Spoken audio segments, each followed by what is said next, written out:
तरक्की की राह पर गामजन मशरिक़े वुस्ता को इंतहा पसंदाना सोच के हामी इसराइल ने बर्बाद कर दिया। गजा और लबनान पर मजालिम ढाने के बाद इसराइल ने ईरान पर हमले की तैयारी कर दी। इसराइल ईरान के जौहरी तंसीबात को निशाना बनाने की तैयारी कर रहा है, अमेरिका ने खबरदार कर दिया। गैर मुल्की मीडिया के मुताबिक अमेरिका को हासिल होने वाली नई इंटेलिजेंस मालूमात से ये पता चलता है कि इसराइल ईरान की जौहरी तंसीबात पर हमले की तैयारी कर रहा है। गैर मुल्की मीडिया ने यह भी दावा किया है कि ये मालूमात उन अमरीकी हुक्काम के हवाले से दी गई हैं जो इस इंटेलिजेंस उमूर से मुकम्मल वाकफियत रखते हैं।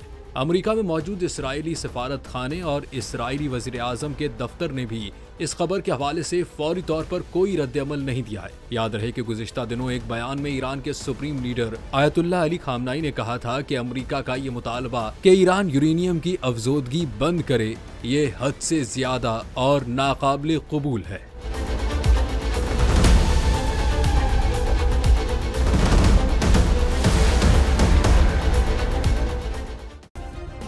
सब्सक्राइब करें और बेल दबाएं ताकि कोई खबर रह न जाए।